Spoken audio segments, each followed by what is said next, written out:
Oke, halo semua. Kembali lagi di Praktikum Organisasi dan Arsitektur Komputer. Wow. Sekarang kita udah masuk ke pertemuan 11. Oh my god, Oh my God. Nah, di pertemuan 11 itu ada apa aja sih? what's that? Apa ya? Apa tuh? Wow, nge-lag. UAS. Wah, Wow. oh UAS, Jik. UAS ya? UAS, UAS, Jik. Jik. UAS, Nah, Jik. udah serius, serius, serius. Eh, Ngepreng-ngepreng ini ya. Nah, lanjut ke slide selanjutnya. Aduh, jelek banget pranknya ini. ya udahlah ya. Oke, jadi buat agenda pertemuan kita kali ini tuh ada 3 agenda. Yang pertama itu ada shift dan rotate, What? lalu yang kedua fungsi dan makro, dan yang ketiga itu ada apa tuh? Oh my god, mystery. Misteri ya. What? Oke, ya udah kita lanjut aja ke seri selanjutnya. Nah, oke, yang pertama itu ada shift dan rotate. Nah, yang pertama itu ada shift. Jadi instruksi shift itu kayak kita tuh ngegeser si bilangan-bilangan bit yang ada di suatu register. Nah, buat shift itu ada 4 jenisnya. Yang pertama itu ada shift logical right atau bisa disingkat jadi shift right aja. Lalu ada shift logical left atau shift left. Lalu yang ketiga itu ada shift arithmetic right. Lalu yang terakhir itu ada shift arithmetic left.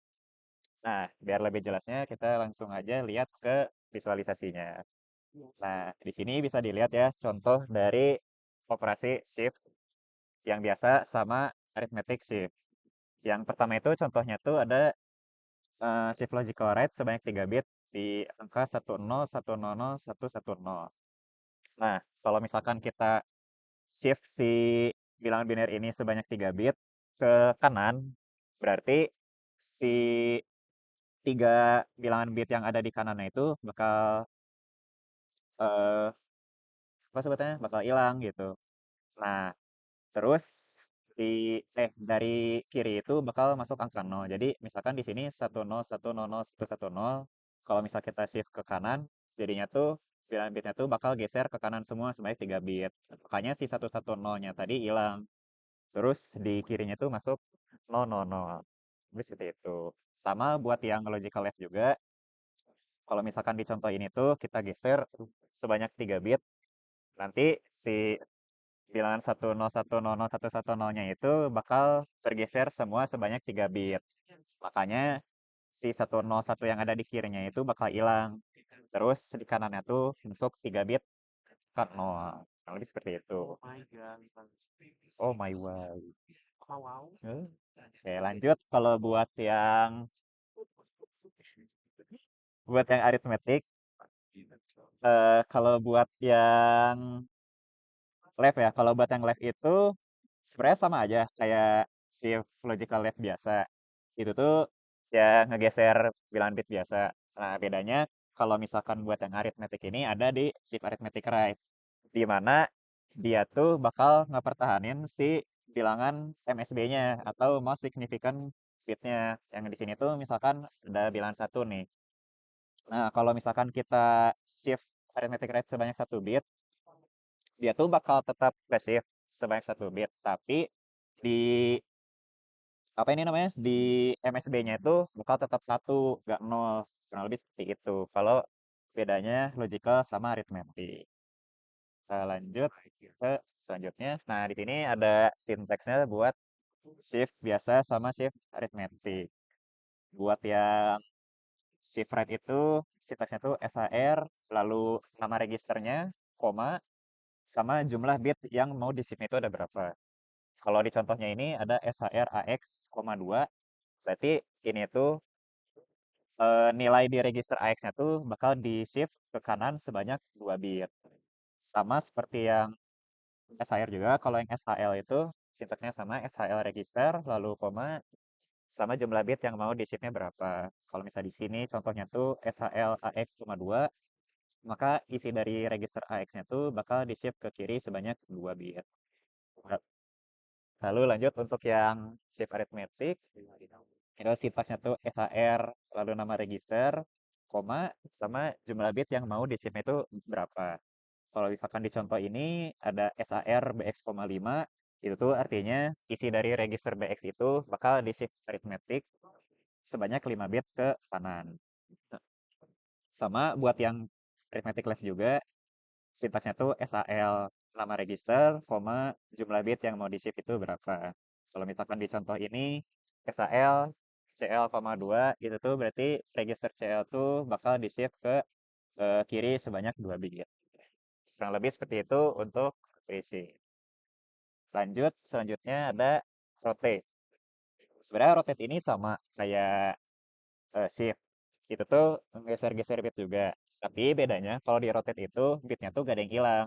Kalau sebelumnya kan di shift itu ada bit yang hilang tuh diganti jadi 0. Kalau misalkan rotate itu enggak. Bit yang digeser itu tetap ada di bilangannya. Buat jenisnya tuh sama ada 4. Ada rotate right, rotate left, lalu ada rotate carry right, lalu rotate carry left. Nah, ini buat contohnya dari rotate biasa sama rotate yang true carry. Buat contoh yang pertama itu ada rotate right sebanyak 3 bit di bilangan 10, 100, 110. Nah, kalau misalkan shift tadi kan, misalkan kita shift ke kanan nih, maka si 110-nya ini kan bakal hilang nih. Terus di kirinya tuh bakal masuk 3 bilang 0. Nah, tapi beda kalau di rotate ini. Si angka 110-nya ini, 3 bit yang ada di paling kanannya itu bakal pindah jadi ke yang paling kiri. Jadi di sini outputnya tuh jadi 110, 10100. Bisa dilihat si 110-nya itu pindah jadi ke kiri. Itu buat rotate right. Lanjut, kalau buat yang rotate left ini sama bilangan bitnya tuh digeser ke kiri. Tapi gak hilang nih si 101-nya nih misalkan nih yang ini. Nah, dia tuh bakal pindah ke bagian kanan sini. Jadi dari awalnya 101, 00110, kalau kita rotate left sebanyak 3 bit, hasilnya tuh jadi 00110101. Nah, lanjut kita masuk ke rotate true carry. Nah, kalau misalkan yang true carry itu sama sebenarnya seperti rotate yang biasa. Tapi ada tambahannya di mana kita tuh ngecek si isi bilangan di carry flag-nya. Misalkan di satu register itu si carry flag-nya tuh 1, nanti itu dia bakal masuk ke bilangan bitnya. Lebih seperti itu. Ini contohnya di sini ada 101, 00, 110. Kalau misal kita rotate through carry sebanyak 1 bit, di mana si carry flag-nya itu sudah 1. Nah, nanti itu dia bakal masuk ke outputnya. Jadi hasilnya tuh 110, 100, 110. Sama juga buat yang carry left juga, ini di apa di shift ke kiri, tapi ngelihat juga isi dari si carry flag-nya. Misalkan di sini bilangan 10, 100, 110 ini kita rotate carry left sebanyak 1 bit, di mana si kirinya itu ada 1, hasilnya itu jadi 01001111. Oke, lanjut. Nah, di sini ada sintaksnya juga buat rotate sama rotate carry. Nah, kalau misalkan buat yang rotate left itu ada ROL register, koma jumlah bit yang mau di shift itu berapa. Nah, misalnya buat contohnya ini ada ROL AH,4. Nah, ini tuh artinya si register AH-nya ini bakal di-rotate ke kiri sebanyak 4 bit. Lanjut, buat yang rotate right ini, sintaksnya tuh ROR, nama register, koma, jumlah bit yang mau di shift itu berapa. Buat contohnya, misalkan ada ROR AH,4, ini tuh artinya si register AH-nya ini bakal di-rotate ke kanan sebanyak 4 bit. Oke, lanjut. Buat yang rotate carry left, ini tuh sintaksnya tuh RCL, nama register, koma, jumlah bit yang mau di shift itu berapa. Buat contohnya sendiri, itu ada RCL, CH,1. Ini tuh artinya si register CH-nya ini bakal di-rotate carry sebanyak 1 bit ke kiri. Lalu yang terakhir ada rotate carry right. Ini tuh sintaksnya tuh RCR, nama register, koma, jumlah bit yang mau di-shift berapa. Buat contohnya itu ada RCR BH,6. Ini tuh artinya register BH itu bakal di rotate carry sebanyak 6 bit ke kanan. Oke, lanjut ke fungsi dan makro. Oke. Dari sini aja dah. Ngapain pakai kuping dah? Nah, selanjutnya ada fungsi dan makro. Yang pertama, oh iya. Oh. Iya. Oh, dipegangin ya udah. Oke, yang pertama ini ada calling convention. Di sini kalian bisa melihat ada caller, caller dan calling. Nah, apa sih ini caller dan callee ini? Nah, di sini kan ada ya, ada kayak pemanggilan fungsi dalam bahasa C, yaitu ada in callee dengan parameternya integer, integer, integer. Terus ada yang kedua ada in caller, yaitu dia langsung nge-return dari fungsi yang di atas callee 1, 2, 3 plus 5. Nah, dalam konteks assembly, ini tuh menjelaskan relasi antara dua fungsi, yaitu caller ini dia itu adalah fungsi yang memanggil fungsi lain gitulah. Terus call ini adalah fungsi yang dipanggil. Intinya tuh saat caller memanggil call itu ada beberapa hal nih yang terjadi. Tadi selanjutnya, oh ya lihat tadi. Argumen tuh disiapkan biasanya di stack atau di register. Terus program ini bakal ngelompat ke fungsi callee. Callee-nya bakal ngembaliin nilai. Terus caller akan menerima hasil dan melanjutkan eksekusinya. Lanjut. Ini ada beberapa calling convention. Eh, Bentar. Dap, mic-nya mana, Dap?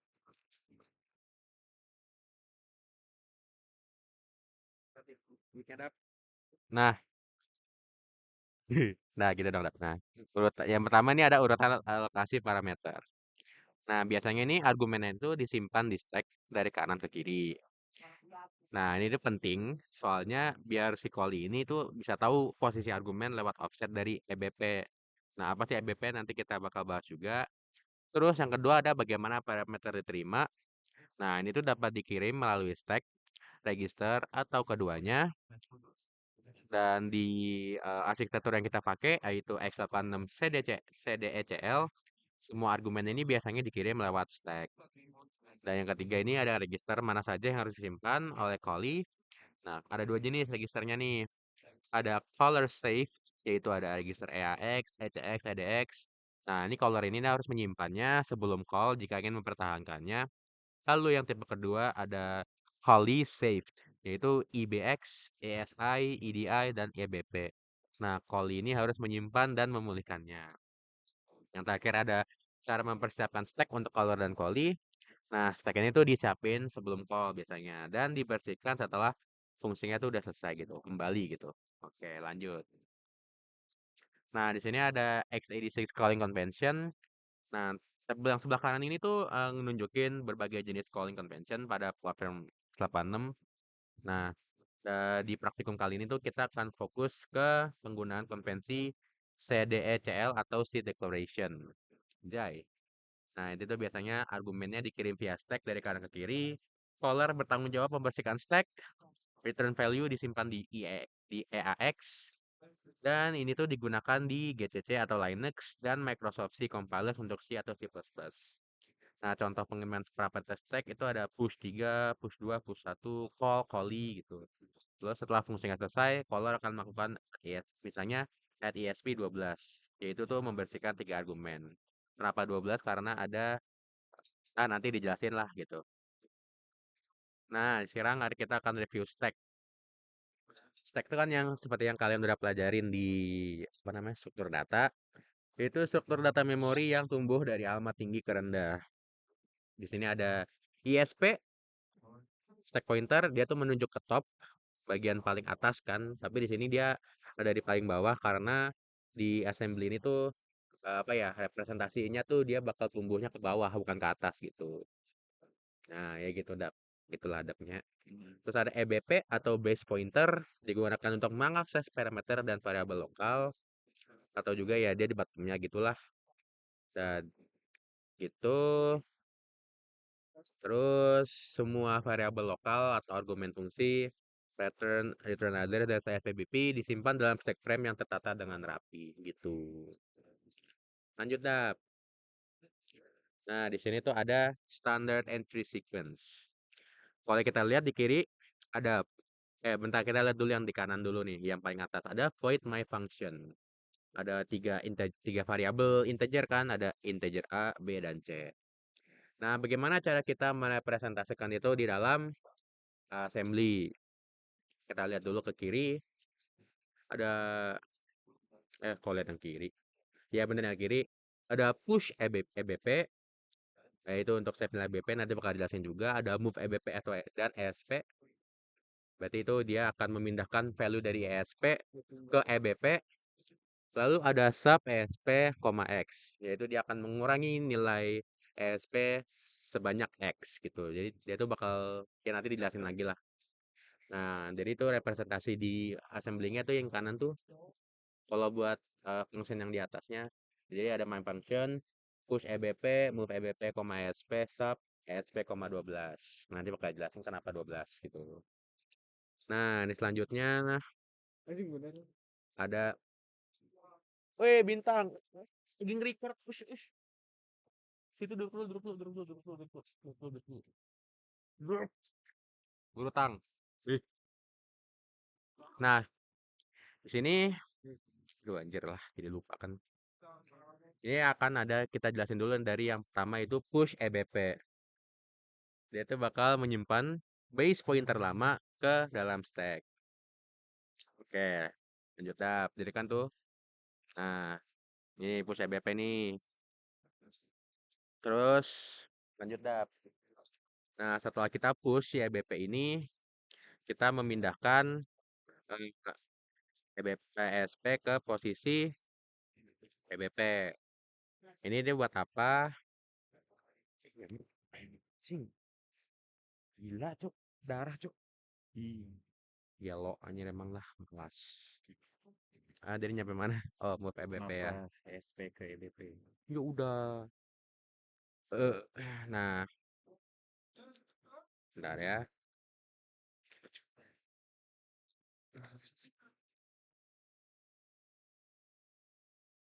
Udah tahu.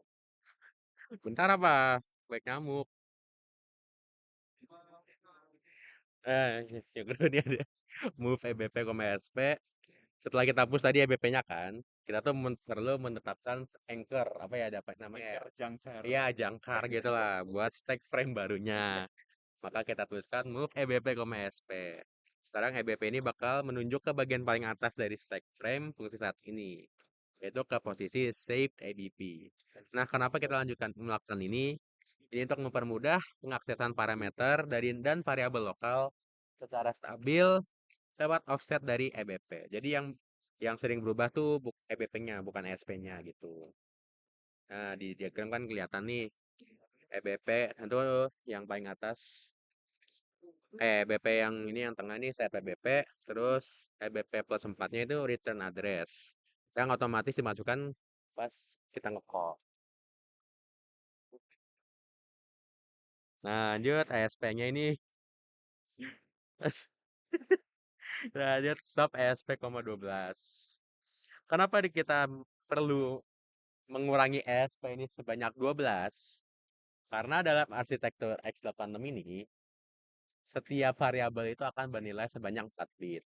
Tadi kan kelihatan di fungsi itu tuh bakal kita menggunakan 3 variabel.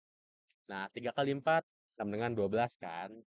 Nah, ya udah deh, jadi kita kurangin 12 agar kita bisa menyimpan variabel A, B, dan C. Lanjut, Dap. Lanjut, ya. Oke, sekarang kita masuk ke bagian lokal variabel atau variabel lokal di dalam fungsi.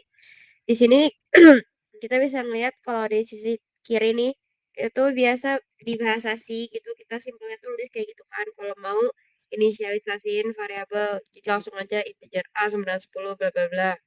Tapi beda lagi kalau misalnya kita kompilasi di assembly. Nah, caranya tuh kayak yang tadi ya udah pertama-tama di standard entry sequence itu tuh kita pertama tuh push EBP. Ini tuh buat nyimpan nilai lama dari si base pointernya si EBP, terus move EBP SP buat ngatur base pointernya biar nunjuk ke puncak stack, terus supaya SP, 12 kayak yang tadi sebelum ini, slide sebelum ini, itu tuh kenapa sih 12? Ya kayak udah dibilang sama Talah, karena kalau di X86 ini satu integer itu tuh 4 byte.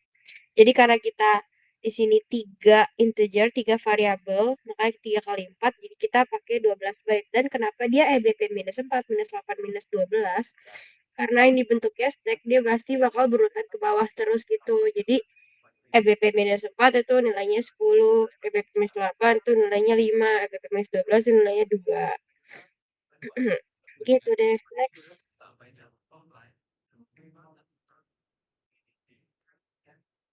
Nah, kita kan tadi udah tahu ya cara gimana fungsi masuk si entry sequence sama nyimpan data. Sekarang kita bahas nih gimana caranya biar fungsinya itu bisa keluar atau disebut juga sama exit sequence atau epilogue. Nah, pertama tuh kita kalau secara manualnya tuh pakai fungsi move ESP itu tuh gunanya buat ngebersihin alokasi variabel lokal karena tadi kita udah pakai sub ESP12.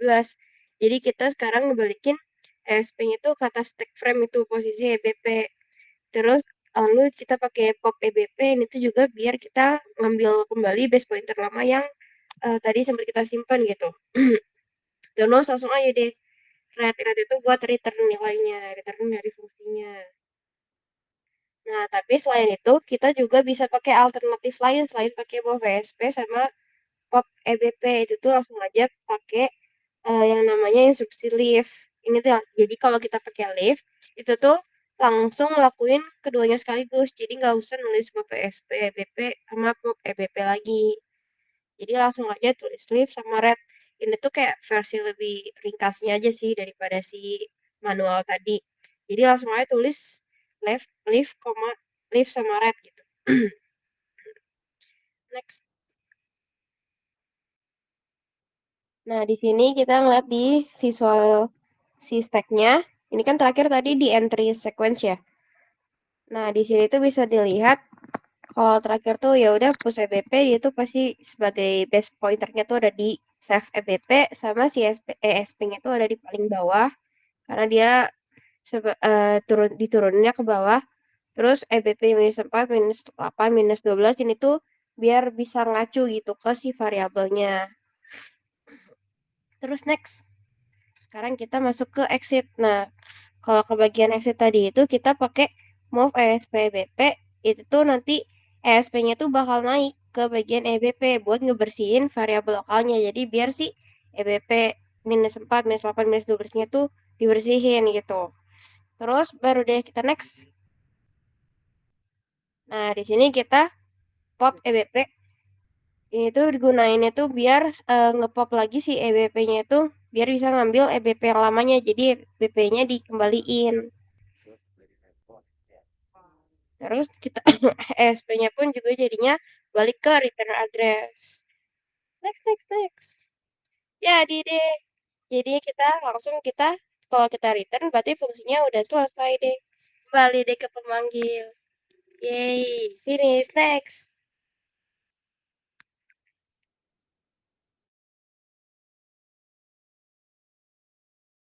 Jikri Basril, Jikri Ya, Basril. oke, mungkin selanjutnya ada si declaration atau si DCL. Ini tuh adalah mana ya? Paling convention yang dimana ciri khasnya yang pertama parameternya tuh dikirim melalui stack dari yang paling kanan ke paling kiri. Terus return value-nya tuh bakal simpan di register IAX dan register IAX, ICX dan IDX itu berfungsi sebagai color save. Terus register lainnya itu berfungsi sebagai kali save dan si si DECL ini tuh stacknya tuh harus align ke 16 bit untuk buat kompatibilitas di sisi atau silangnya. Boleh next. Nah, mungkin di sini eh, ada kayak menjelaskan tentang bagaimana sih parameter fungsinya itu disusun ke dalam stack-nya. Mungkin yang di gambar paling atas kiri itu tuh eh,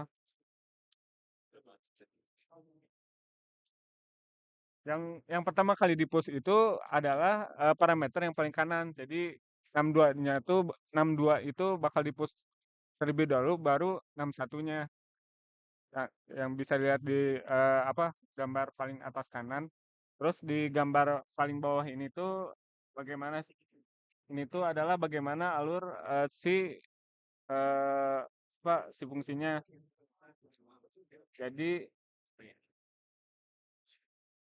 Jadi fungsi main ini tuh bakal memanggil fungsi add yang isi parameternya itu ada 61 dan 62, dan setelah fungsi add ini selesai, hasil atau return value-nya itu bakal disimpan di register tergantung si ukurannya.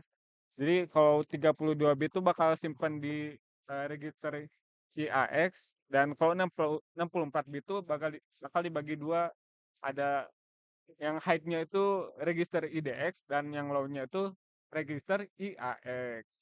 Coba next, Bu. Nah, ini tuh Scrolling dulu, Jack.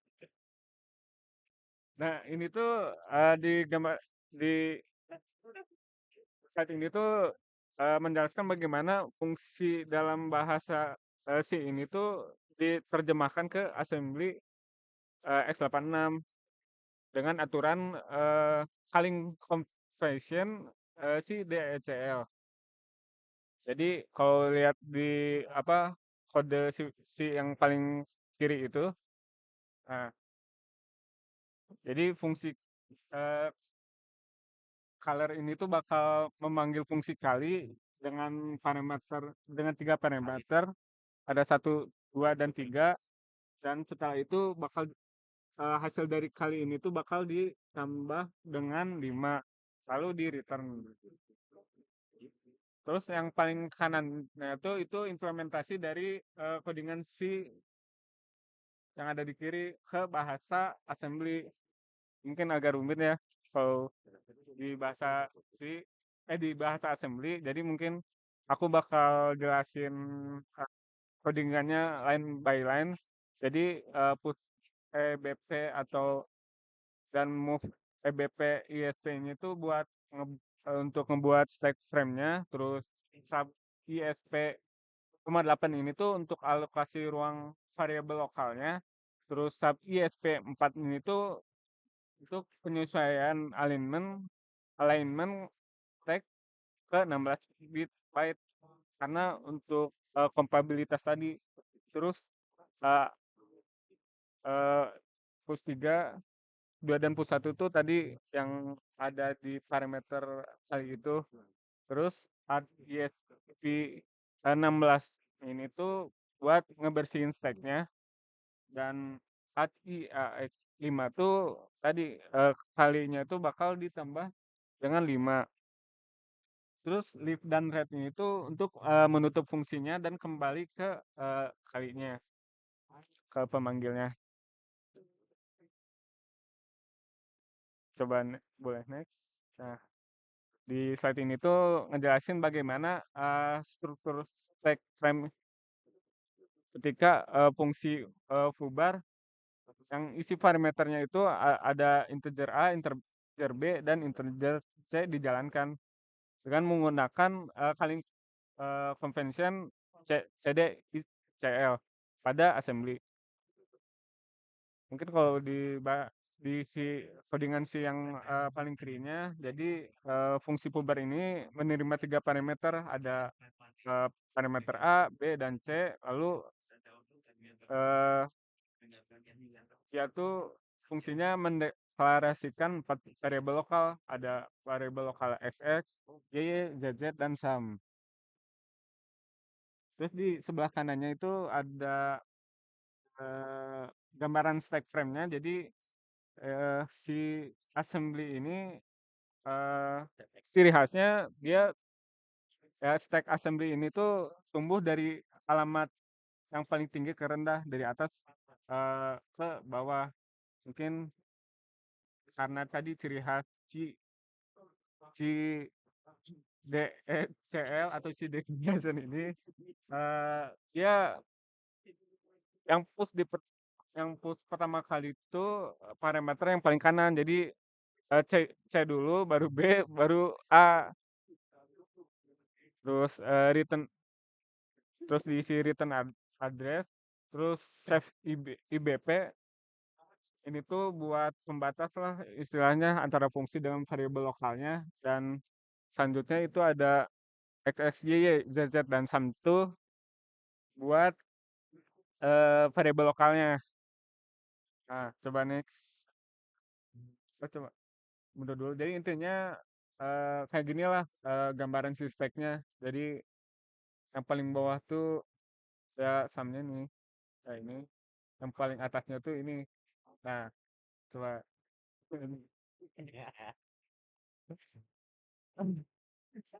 Terus selanjutnya di slide ini tuh menjelaskan bagaimana si stack ini tuh bekerja dalam mode 16 bit pada assembly. Jadi eh ya ciri khas stack itu kan tumbuh dari atas ke bawah nih, dari alamat paling tinggi ke bawah setiap kali di push. Artinya setiap kali ada pushnya itu alamatnya itu bakal berkurang. Jadi mungkin aku kalau lihat dari apa gambarnya, gambar stack ini tuh eh, dia bakal ke bawah gitulah istilahnya sampai yang sisa yang di sini tuh kosong.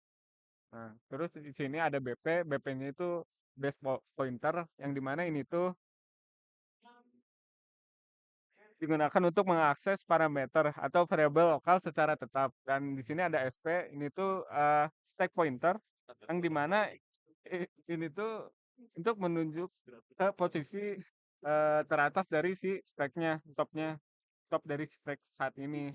Terus ini langkahnya tuh 2 byte gitu, setiap address addressnya ya, gitu lah. Terus next coba.